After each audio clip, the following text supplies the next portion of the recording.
The Golden State Valkyries built their first roster on December 6, 2024, where they were introduced to the fan-ready city of San Francisco. The sister team to the Golden State Warriors, the Valkyries would have access to state-of-the-art facilities and a winning culture. The first 12 players selected for the Valkyries: Elania Rupert, Maria Condi, Veronica Burton, Carla Late, Timmy Fagbenle, Kate Martin, Stephanie Talbot, Cecilia Zandalicini, Kayla Thornton, Monique Billings, and Julie Van Loo. The Valkyries would select Yuste Yotsita, Cheyenne Sellers, and Caitlin Chen in the 2025 WNBA draft roughly 4 months later. In free agency, they snagged 6th Player of the Year from 2024, Tiffany Hayes, while Leticia Amahir was cut after training camp but invited back on waivers when the team was shorthanded later in the year. Having an international heavy team, Eurobasket would heavily affect the roster for the beginning of the season. While players like Janelle Salone signed a training camp contract but missed the entirety of training camp while she was finishing her season in Italy, she still made the final roster for the Valkyries. Julie Van Loo was in a similar situation, playing overseas, but would be waived upon her return. Stephanie Talbot would also be waived after Eurobasket to make room for Elania Rupert. Maria Condi was injured overseas before the start of the season, also playing Eurobasket, while we would also see the Valkyries waive players like Chloe Bibby and Brie Hall. Now, coming out of an expansion draft, the team is filled with role players and or players the previous team just could not protect. The Valkyries played their first game on May 15th, 2025,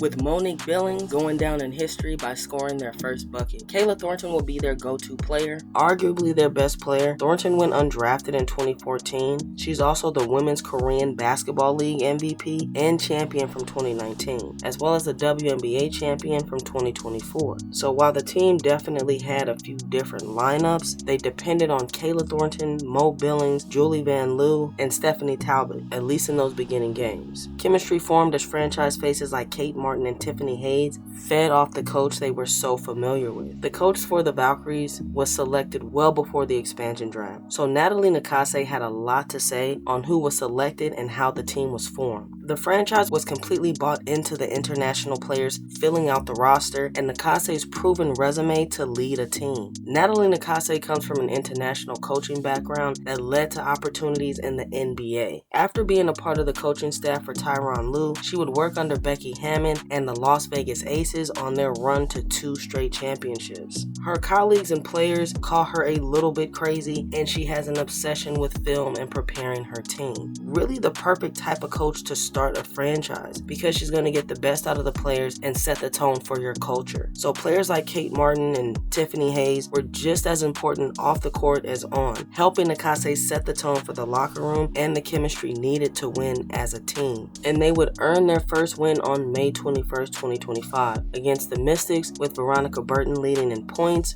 rebounds, and assists. In their second home game, but the first win in Valhalla, the Valkyries were official in the Bay, selling out Chase Center from the start. So reminiscent of the We Believe Warriors, the stadium is loud and the fans are there from start to finish. The Valkyries and their fans immediately stood in that energy as they formed their identity right there on the court, even introducing their mascot to their inaugural crowd. And with the likes of mascots like Ellie and Prowl, some fans embraced Vibe while others held their criticisms. Personally, I think it's a great introduction with the egg and the spectacle, but they are fully capable of making slight tweaks in the offseason and get the mascot they're really looking for. Something that pleases the fans and maybe a little more warrior-y, although I do understand the whole she just hatched infant baby vibes, maybe. But on the court, Kayla Thornton continued to be the go-to player, earning the franchise's first double-double and Player of the Week award, and eventually becoming the franchise's first All-Star player. Natalie Nakase was making waves as a first-time head coach, leading an expansion team to more wins than losses. She earned her first Coach of the Month for June 2025, just the second month of the season. Now, once the Valkyries got rolling, they were bound to hit some speed bumps. But first, there was Eurobasket, and this team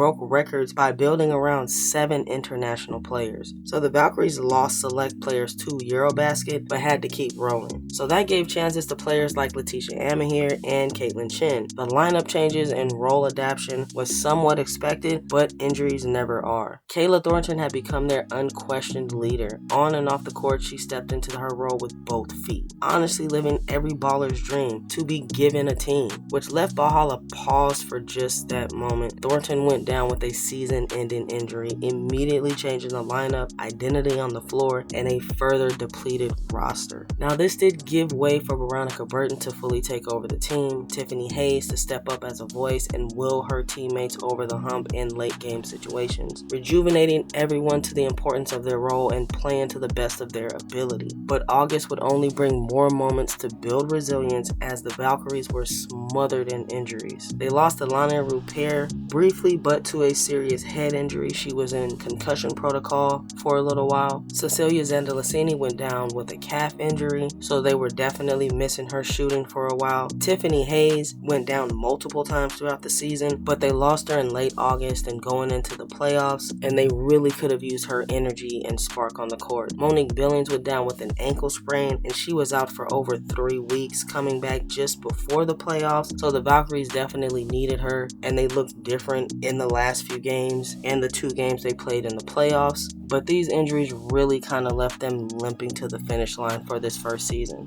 By the end of August, they only had 8 players to play against the Phoenix Mercury, losing to them twice. Again, while giving playing time to Caitlin Chin and Letitia Amahir, the Valkyries had to sign Kyla Charles, who ended up being a perfect plug-and-play to Nakase's system, giving the Valkyries a lot of the slashing they were missing from Tiffany Hayes, as well as a lot of length on defense. So during this time, the team got to rally around Veronica Burton, who emerged as their leader. Hardship contracts that scored them players like Kyla Charles ended up being key pieces to late season wins, and by September, they would get the last silver lining to the season. The Valkyries were playing the league's hardest remaining schedule while dealing with so many injuries. While they would get back Mo Billings, they lost Tiffany Hayes for the remainder of the season, so they really couldn't gain an inch here. Down the stretch, they had critical games against the Mercury, Fever, Liberty, Storm, and Lynx, vying for a spot along with the Los Angeles Sparks and the Indiana Fever. And they would make it to the playoffs against a team that was already eliminated but still wanted to make some noise. The Paige Beckers-led Dallas Wings. In a pretty evenly matched game because the Wings were dealing with injuries as well, Paige Beckers went off for 27 points, but Janelle Salon's 19-point game absolutely helped clinch the game. With about 2 minutes left in the game, it was tied and the squads were going back and forth with shots until Veronica Burton hit a jumper with about 22 seconds left on the clock and was fouled. And from there, it was all clock time, and the Valkyries would make the playoffs, celebrating this moment in front of their fans right in Valhalla, becoming the first expansion team to make it to the WNBA playoffs in their inaugural season, adding to the history that was already going down for their franchise. Throughout the season, Veronica Burton scored the first 30-point game for the franchise. They made franchise history by scoring 100 points in a game. They set a franchise record with a 37-point win and set the record for most expansion team wins along with making the playoffs. So generally speaking, it's not really expected for an expansion team to make the playoffs. Even in the NBA, it's only happened once with the Bulls. So Chase Center as an arena was already rented out to a tennis tournament for the only day the Valkyries would have played a home game. Now the 1-1-1 playoff format is the best one yet. The WNBA has played around with their format for as long as they've existed, changing and tweaking it to find the right combination. In previous years, the first round team with the worst record was not guaranteed a home game. And when the Fever didn't get a home game in Caitlin Clark's rookie season, that had to change. So the Valkyries played their playoff game about an hour from Chase Center against the Minnesota Lynx, and Valhalla definitely traveled. They played amazing for a majority of the game, at one point leading by 17 points, but lost by 1 point to a team that's probably going to end up in the finals and or the 2025 champions. But it would mark the end of a storybook season season for the Valkyries. An expansion team that wasn't given high hopes and even lower expectations gave you the 2025 Most Improved Player of the Year in Veronica Burton, the 7th pick from 2022, and was unsure about her WNBA future by 2024. Being picked for the Valkyries in that expansion draft added at least 5 years to her WNBA playing career. Natalie Nakase and her coaching staff would also win Coach of the Year, allowing the Valkyries as a franchise to take home multiple awards in their first year, officially setting the standard for expansion teams in the WNBA, from selecting a coach with a clear vision to fully investing in their players and their fans. We'll definitely see some changes in the team